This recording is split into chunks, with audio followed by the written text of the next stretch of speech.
So hello everyone, আপোনাক সকলোকে helping agro আসামৰ অন্যটি নতুন ভিডিঅলৈ পুনৰ স্বাগত জনালো।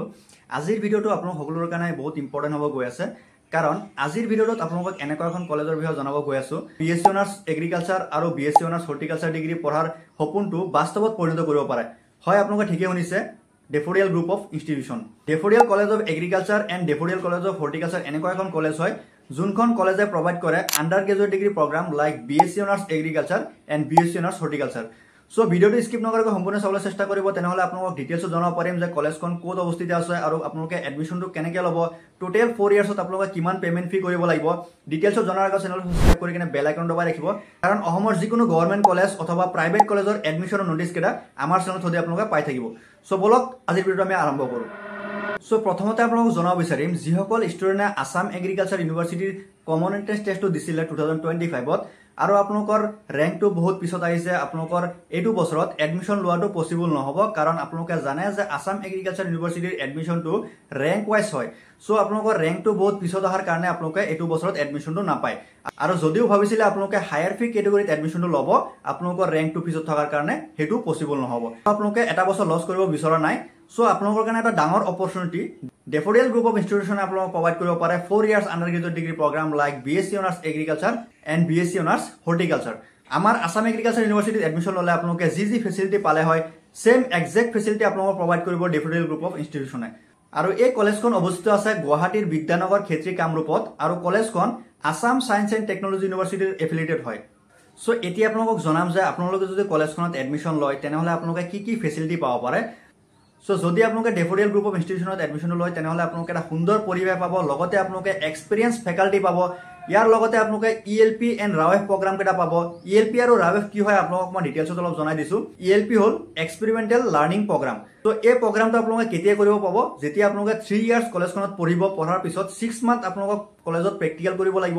আপোনালোকে 3 ইয়াৰ্ছ যি পঢ়িছে কলেজখনত সেই 6 মান্থ প্ৰেক্টিকেল কৰি কিনে আপোনালোকক কলেজখনত দেখাব লাগিব যে আপোনালোকে কি পঢ়িলে। দেন আৰু এটা আছে ৰাৱেফ প্ৰগ্ৰাম। সো ৰাৱেফটো মানে হ'ল rural agricultural work experience program. So এই প্ৰগ্ৰামটো হয় আপোনালোকৰ গাঁৱত। সো আপোনালোকে যেতিয়া 3 বছৰ 6 মাহ আপোনালোকে কলেজখনত পঢ়িব, তাৰ পিছত 6 মাহ আপোনালোকক গাঁৱত পঠিয়াই দিয়া হয়, এটা হোষ্ট ফাৰ্মাৰ দিয়া হয় আপোনালোকৰ কাৰণে। সো সেই হোষ্ট ফাৰ্মাৰৰ লগত 6 মাহ কাম কৰি কিনে আপোনালোকৰ এক্সপিৰিয়েন্স ল'ব লাগে। সো আপোনালোকে 3 ইয়াৰ্ছত যি পঢ়িছে কলেজখনত সেই এক্সপিৰিয়েন্সটো আপোনালোকে হোষ্ট ফাৰ্মাৰৰ লগত শ্বেয়াৰ কৰিব, লগতে হোষ্ট ফাৰ্মাৰৰ যি এক্সপিৰিয়েন্স আছে আপোনালোকে সেই এক্সপিৰিয়েন্স কেইটা ল'ব।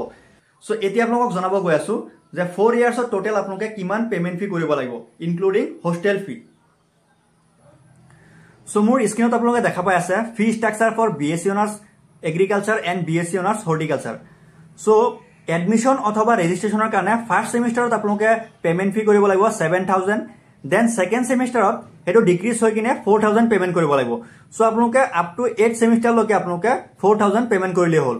Then development charges আছে 12000 rupees, tuition fee আছে 15000 rupees, examination fee আছে 8000 rupees, library fee আছে 1200 rupees, then computer or IT fee আছে 1200 rupees, electricity fee আছে 1500 rupees, sports fee আছে 1000 rupees, identity card আছে 400 rupees, then educational tour to আপোনালোকে 5th semester payment কৰিব লাগিব, হেতু হ'ল 5000 rupees। সো এডুকেশনাল টুৰ কি হয় আপোনালোকক মই অলপ পিছতকৈ জনাই আছো, এটো অলপ ইন্টাৰেষ্টিং হয়, আপোনালোকক মই ভিডিঅ'ৰ পিছত জনাই আছো এডুকেশনাল টুৰটো কি হয়। দেন নেক্সট আছে লাইব্ৰেৰী টিউশন, এটো ৰিফান্ডেবল হয়, হেতু আপোনালোকে 3000 rupees পেমেন্ট কৰিব লাগিব। সো হেতু আপোনালোকে যেতিয়া কলেজখনত পাছ কৰি আহিব 4 ইয়াৰ্ছ আন্ডাৰ গ্ৰেজুৱেট ডিগ্ৰী যেতিয়া কমপ্লিট হ'ব তেতিয়া আপোনালোকক হেতু ৰিফান্ড কৰি দিয়া হ'ব। দেন লেবৰেটৰী টিউশন হেতু ৰিফান্ডেবল হয়, 3000 rupees পেমেন্ট কৰিব লাগে। Hostel security charges refundable, total 3000 rupees payment কৰিব লাগে। মেছ সিকিউৰিটি হেতু ৰিফান্ডেবল হয়, টোটেল 2500 rupees আপোনালোকে পেমেন্ট কৰিব লাগিব। দেন মেডিকেল ফি আপোনালোকে 1200 rupees পেমেন্ট কৰিব লাগিব। দেন লাষ্ট আছে লেবৰেটৰী ফি। সো লেবৰেটৰী ফি আপোনালোকে টোটেল 1500 rupees আপোনালোকে পেমেন্ট কৰিব লাগিব। সো এতিয়া আপোনালোকে ওভাৰঅল আপোনালোকে এডমিশন ফিটো গম পাইছে যে 4 ইয়াৰ্ছত টোটেল আপোনালোকে 4,06,700 rupees আপোনালোকে পেমেন্ট কৰিব লাগিব এক্সক্লুডিং হোষ্টেল ফি। সো হোষ্টেল ফিটো আপোনালোকে পাৰ মান্থ বেলেগকে পেমেন্ট কৰিব লাগিব। সো এতিয়া আপোনালোকক জনাম যে আপোনালোকে এডমিশনটো কেনেকৈ ল'ব।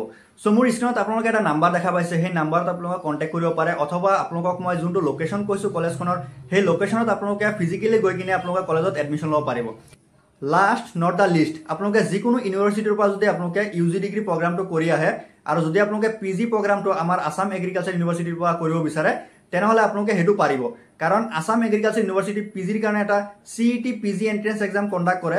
সেই এন্ট্ৰেন্স এক্সামটো যদি আপোনালোকে ক্ৰেক কৰি আমাৰ আসাম এগ্ৰিকালচাৰ ইউনিভাৰ্চিটিৰ পৰা যদি আপোনালোকে হৰ্টিকালচাৰ বা এগ্ৰিকালচাৰৰ পিজিটো কৰি লয় তেনেহলে আপোনালোকে গভৰ্ণমেণ্টৰ আন্ডাৰত চাকৰি কেইটা পাই থাকিব সো এতিয়া আপোনালোকক জনাম যে আপোনালোকৰ এডুকেশ্যনৰ টুৰটো কি হয় সো এডুকেশ্যনৰ টুৰটো আপোনালোকৰ অল ইণ্ডিয়াত যিমান এগ্ৰিকালচাৰ কলেজ আছে বা যিমান এগ্ৰিকালচাৰ ইউনিভাৰ্চিটি আছে সব এগ্ৰিকালচাৰ ইউনিভাৰ্চিটিত আপোনালোকক এবাৰ দেখাব নেকিনে আৰু এটা এক্সপিৰিয়েন্স দিয়াব আপোনালোকৰ সো এইটো এটা ভাল এক্সপিৰিয়েন্স হয় সো হেতু আপোনালোকে 5th সেমিস্টাৰত পাব সো 5th সেমিস্টাৰৰ লাষ্টত যেতিয়া আপোনালোকে 6th সেমিস্টাৰত উঠিব তাৰ আগত আপোনালোকৰ এডুকেশ্যনৰ টুৰটো হয় সো হে এক্সপিৰিয়েন্সটো আপোনালোকে ল'ব তেনেহলে আপোনালোকে এই 5000ত অল ইণ্ডিয়া ঘূৰি আহিব পাৰিব সো আজিৰ ভিডিওটো ইমানখিনি আছিল সো যদি ভিডিওটো ভাল লাগিছে তেনেহলে ভিডিওটো লাইক কমেন্ট কৰি যিমান পাৰে ভিডিওটো শেয়াৰ কৰিব আৰু যিসকল ষ্টুডেণ্টে এবাৰ আসাম এগ্ৰিকালচাৰ ইউনিভাৰ্চিটিত সিট পোৱা নাই সো তেওঁলোকলৈ এই ভিডিওটো শেয়াৰ কৰি দিব যাতে তেওঁলোকে অসমত এগ্ৰিকালচাৰ অথবা হৰ্টিকালচাৰৰ ইউজি ডিগ্ৰী প্ৰগ্ৰামটো কৰি পেলাই আমাৰ আসাম এগ্ৰিকালচাৰ ইউনিভাৰ্চিটিত পিজি প্ৰগ্ৰামটো কৰিব পাৰে